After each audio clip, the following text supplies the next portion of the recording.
Vamos a explicar la metodología que hasta ahora hemos utilizado, la metodología que hemos llamado metodología de Babel. Esta metodología puede pensarse que es lo que ya hemos llamado en algunos momentos la cartografía. La cartografía, que es lo que estamos trabajando constantemente en internet para buscar los diferentes elementos que hoy pueden conformar el pensamiento postmoderno. De hecho, dentro de lo que hemos tratado, el pensamiento después de Babel se relaciona con el pensamiento postmoderno, con la posmodernidad. De hecho, el pensamiento después de Babel está inserto en la posmodernidad. ¿Qué es esto? Que nosotros vamos a estar utilizando la posmodernidad, el pensamiento después de Babel, la escritura misma, es decir, la Biblia, para poder explicar toda nuestra metodología.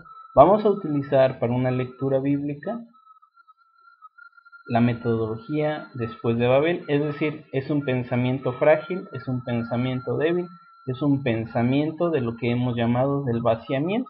Es decir, este pensamiento posmoderno, este pensamiento después de Babel, es un pensamiento que ya no se basa tanto en las grandes teorías.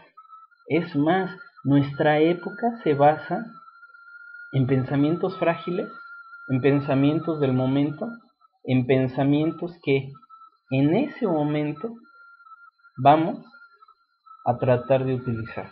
Entonces el después de Babel es el pensamiento frágil que trata de responder en el momento. Casi podríamos decir como la ética de situaciones, la teología de situaciones, y esto nos lleva a tratar de dar una respuesta a cada una de las actitudes de la vida, pero son actitudes frágiles. No decimos que esto sea lo más correcto, sino únicamente estamos tratando de entender el pensamiento del hombre actual, del hombre posmoderno. Nosotros opinamos que es necesario tener una base teórica firme para poder pensar, pero también esta base teórica que es firme para poder pensar necesita los elementos de la actualidad, y ya entonces, cuando es firme, puede pasar a empezar a pensar el pensamiento débil. Porque si partimos de un pensamiento débil, un pensamiento sin bases teóricas, sin bases filosóficas o teológicas, obviamente es un pensamiento ya de por sí fragilizado que no puede dar ninguna respuesta. En este caso, entonces, nuestra base teórica casi podríamos decir que es como lo que hace Levinas. Hace filosofía a partir de la Biblia, hace filosofía a partir de ciertos pasajes bíblicos, y en nuestro caso trataríamos de dar una respuesta filosófica, una respuesta hacia la vida a partir también de pasajes bíblicos. En este caso, podríamos pensar en los pasajes como la lucha de Jacob con el ángel, el encuentro entre Dios y Moisés, como lo señala Levinas en cuanto a la huella, también la cuestión del mesianismo, la escritura de Pablo. Pablo, de hecho, el apóstol Pablo, podríamos decir que es un protodeconstructor, porque trata de deconstruir el judaísmo a través del cristianismo, y lo podemos ver en la influencia que tiene Pablo sobre el escritor de la carta a los hebreos, que en este caso es Paulino, pero que va a hacer la deconstrucción del judaísmo por medio del cristianismo, y en este caso cuando desarma todo el sistema del pensamiento judío, la deconstrucción es adentrar algo totalmente nuevo, una inauguración. En este caso el mesianismo es la inauguración, y en hebreo se va a mostrar completamente este mesianismo. En Hebreos va a abrirse el pensamiento judío y va a ser reestructurado con el pensamiento del mesianismo y todo lo que va a incluir el mesianismo. En este caso, podremos pensar en el factor esperanza, podremos pensar incluso en el factor Dios, podremos pensar en el factor fe, confianza, todos esos elementos que vamos a ver dentro de la deconstrucción del judaísmo por medio del mesianismo. Entonces, en este caso, digamos que la posmodernidad es un pensamiento tan amplio que va a permitir que la deconstrucción vaya más allá de sí misma, ¿sí? Y empiece a pensar también dentro del cristianismo. Un posmodernismo cristiano o un cristianismo posmoderno va a ser frágil, pero no va a dejar de lado la fe. Va a ser frágil, pero no va a dejar de lado la certeza. Y de hecho, aun cuando nosotros pensamos, como nos dice Nietzsche, en el ocaso de los ídolos, nosotros también pensamos en el ocaso o en el necesario ocaso de las cosas, pero adentrando en ese ocaso de las cosas el factor de la confianza.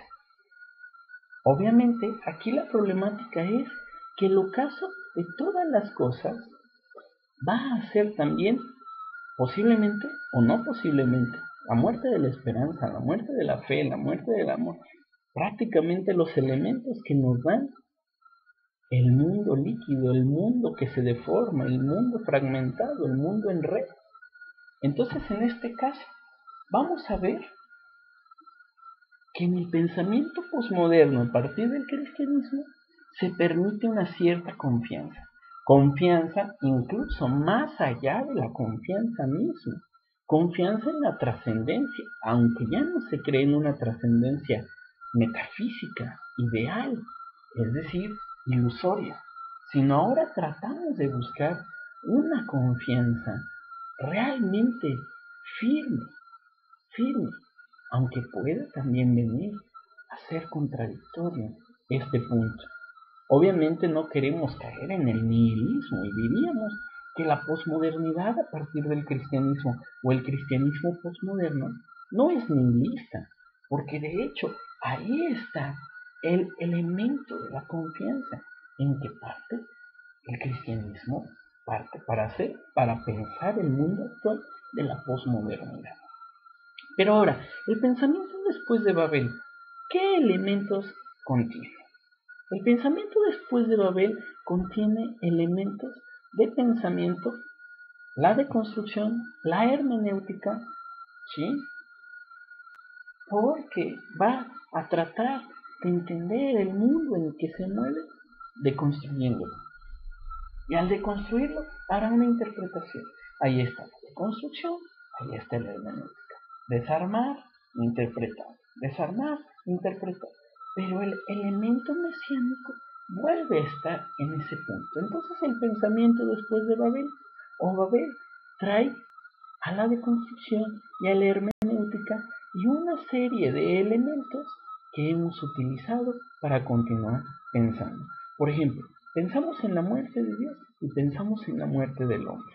Estas son muertes necesarias para que podamos continuar pensando, porque Dios y el hombre son elementos que no nos permiten ir más allá de lo que tenemos que estar pensando, y así la muerte o el ocaso de todas las cosas es la posibilidad de seguir pensando. Y Dios y el hombre, como son conceptos absolutos, nos causan dificultad para continuar pensando. Entonces, cuando es la muerte de Dios, cuando es la muerte del hombre, podemos pensar o reiniciar o repensar todas las cosas que ya veníamos pensando. Entonces, desde un punto de vista teológico y filosófico, el pensamiento después de Babel necesita a la muerte de Dios y a la muerte del hombre para poder seguir pensando. De ahí es que ahora podamos pensar también lo artificial, una ontología artificial, una ontología frágil, una ontología, o es más, podremos hablar de una antiontología. Esta antiontología es en contra del ser. Ontología, estudio del ser, o hacer patente el ser, pensando en Heidegger, porque el logos es lo que hace patente aquello de lo que se habla. La antiontología estaría en contra, pero es tanto un anti Ontología, tal y como es el anticristianismo de Nietzsche. Es seguir pensando el cristianismo, pero a partir de elementos negativos. Es como hacer una teología negativa que señala lo que ya no es, lo que no es, lo que ya no es funcional. Entonces, en este caso, la antiontología nos va a llevar a dejar de pensar en el ser. Entonces, estos elementos, la artificialidad, los cyborg, porque también hemos estado pensando en los cyborg, nos permite empezar a pensar de nuevo al ser humano y a Dios, pero con nuevas conceptualizaciones. ¿Qué conceptualizaciones? Estamos en busca de ellas, y de hecho ahora también es el pensamiento del proceso constante. Es un pensamiento del proceso constante aquel que va a estar en el proceso de pensar. Ya no presenta un pensamiento absoluto, sino un pensamiento del vaciamiento, que no quiere decir que se quede vacío, sino que es un vaciarse, pero porque permanece llenándose constantemente. Entonces es un vaciado y llenado constante. Constantemente el pensamiento se vacía de sí mismo para continuar pensando.